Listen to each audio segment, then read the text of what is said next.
Welcome back to another edition of Idology, your weekly deep dive into all things American Idol. This week unofficially sponsored by Lee DeWise sticking it to the man and showing he can write a decent song. And of course, Stefano Langoni and the ladies. I got the girls on the side, and I got the two girls in the front.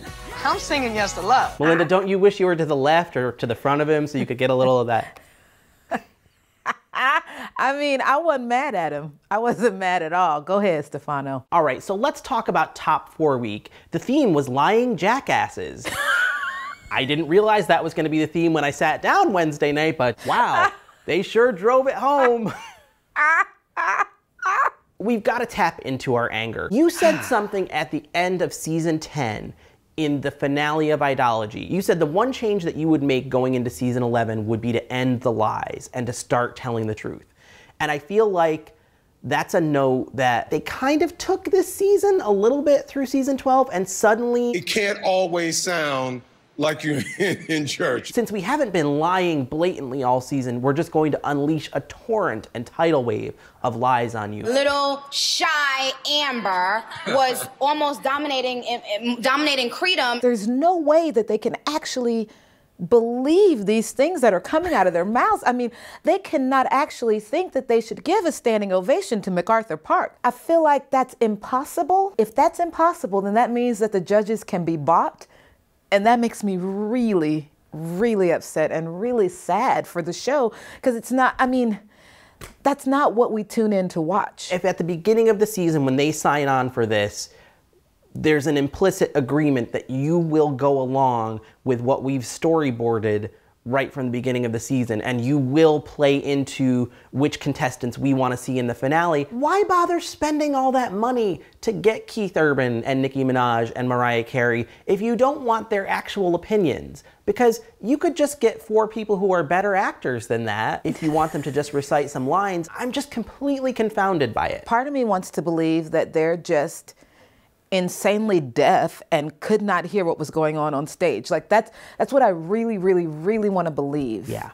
That's I'm gonna try to hold on to it. Especially with Keith Urban. I mean, they're a 2-income household. And there's a lot of income, so it's like, he doesn't need to be bought. You're dominating tonight, baby. And look, if Nicki had said this week, Candace and Cree, if I had my own label and I was deciding between you 4 girls, I'd pick the 2 skinnier ones. To just have a moment of silence for how beautiful you look. If she'd just been honest and said exactly what was on her mind, I would have been disgusted, but at least I would have respected her honesty. You're just like this blooming flower, Angie. I loved that. Wait a minute. Oh, wait, you're not Angie. Oh, she got her lines mixed up. Like, what just happened? Right. Was that line supposed to be for Amber and she accidentally said Angie? Or was she supposed to use that line on Angie later in the night? And is she so uninvested in everything that's happened for the last 3 months that she actually doesn't know these girls' names by now? I've got to say, I don't have an issue with Candace and Cree getting tough feedback this week. I don't. No. I don't think this was Candace's strongest week on the show. It may have been Candace's weakest week on the show. Cold notwithstanding, you don't get an excuse or a pass for that. And I understand that maybe the judges want something from Cree that she's not giving them, but I think the critiques that they got had no basis in reality. And I think also when you put their critiques next to the critiques that Amber got. Candace and Cree on probably their worst weeks yet still beat out Amber to me. And the judges could not even admit that. Like, I mean, they had the hardest time admitting that. Candace just was better than Amber on that particular round. It took Jimmy Iovine to come out on the stage. Candace was better. Well, then say it. Nothing against Amber. The girl can sing. It's not that. It's just, I feel like Candace and Cree did a better job this week at their worst. And so that to me is saying, maybe Amber is not all that they're saying she is. Let's talk about Candace for a minute. Let's talk about Find Your Love. She took one of the biggest risks of the season, a current hip-hop song from the last couple years. The vocal didn't quite bring out the best in her. I think maybe she tried to do just a little bit too much with it and it came out overbaked.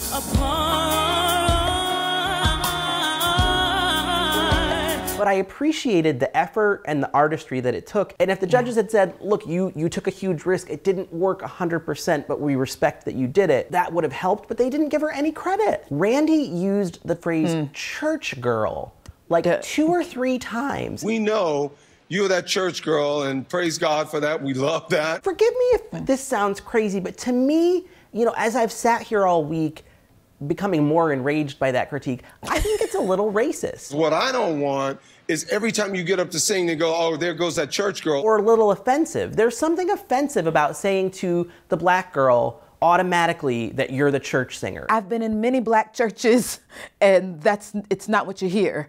And she just sang Drake, for crying out loud. Added some, maybe we could call it R&B, maybe we could call it jazz. It's a way to dismiss her, like, you're just another girl who sings from the church. I'm trying to figure out who is the Candace fan? Who's gonna pay to come to Candace's concert? And I thought with Nicki saying that it was old-fashioned. What I don't want to happen to you is for people to start seeing you as an old-fashioned artist. Right after Amber had been on stage singing Power of Love by Celine Dion for her contestant's choice. You are so current. I was like, you know what? I give up. Speaking of sabotage, let's talk about Cree. In my mind, Whiter Shade of Pale was the best vocal of the week. I actually gave it a slight edge over Angie's Jessie J cover.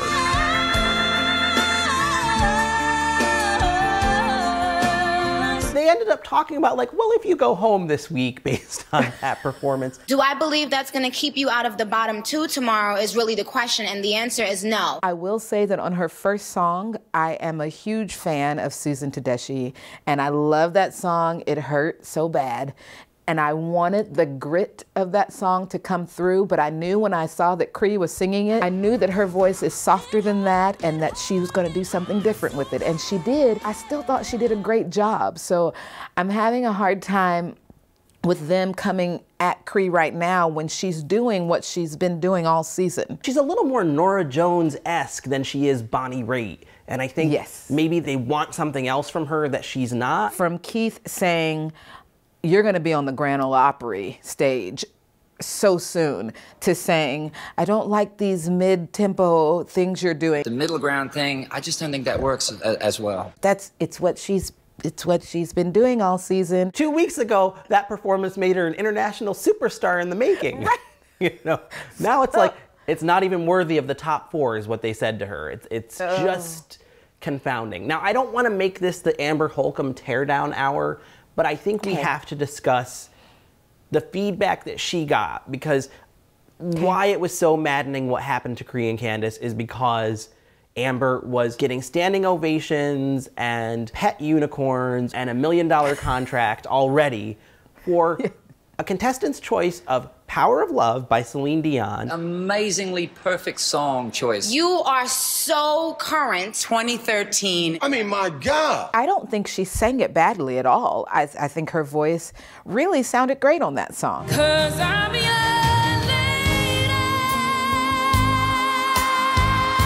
It's Power of Love. So if you are gonna pick that song as a contestant, which please don't ever do that again, but if you are, then give me something with that song. I mean, when it's Celine, there is like passion and movement. She actually beats herself, I think, when she's...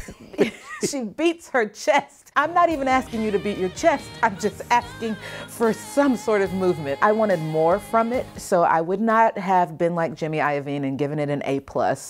I would not have given it a standing ovation. I would have said she sang it well, she looked great, which I think both of those things are true, and that I hope that next time she gets a contestant's choice, that she shows us how current she is. My God.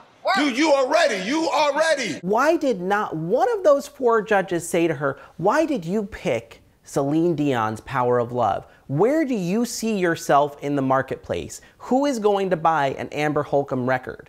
They asked that question to Candace, but those questions were more appropriate for Amber. Well, for Amber, you know, I don't know if you caught this, but they're not judging the song. If song choice is important, and it is at this stage, that was amazingly perfect song choice for you. They're just judging the performance because she doesn't write songs yet. It's about singing.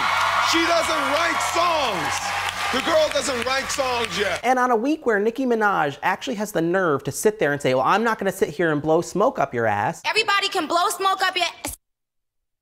Wasn't it? That's what she did. I mean, she had a big old mouthful of smoke, and we know where it ended up. And I'm sorry, but I'm calling bullshit on her. Like, enough. I want to be friends with Amber. Can we discuss Macarthur Park super quick? It got a standing ovation. I don't want to discuss that. Never no have that words. recipe again. What happened on that note? Oh, honey, let it go. Do a run or something. Just let the note go. Please, just for everybody's sake. And she kept holding it. She kept holding it. The Macarthur Park performance is when it was cemented in my brain that the judges have now been bought. They are now working from a script. The sun has come out, it's shine. You're dominating tonight, baby. You know, the funny thing is, Melinda, I think with all the hype getting thrown at Amber, I almost felt like Angie sort of was portrayed as finishing second this week. Angie had probably one of her best moments of the season on Who You Are.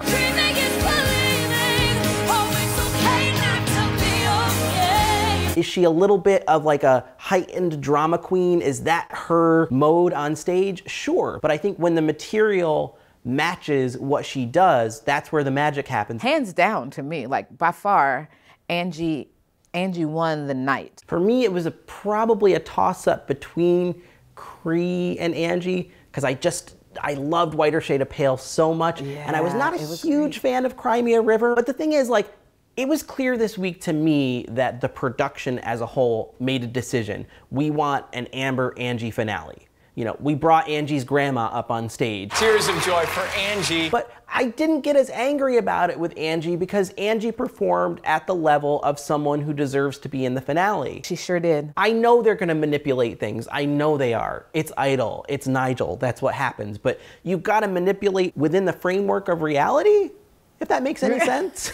So, right, well, I think when the performance matches the manipulation, I can go with it. But when they are obviously lopsided, then that's when I get upset. I want to be friends with Amber. I'm Haley Steinfeld, and you're watching ENTV. Hi, my name is Kiernan Shipka, and you're watching ENTV. Aubrey Plaza, ENTV. I just touched it with my mouth, sorry.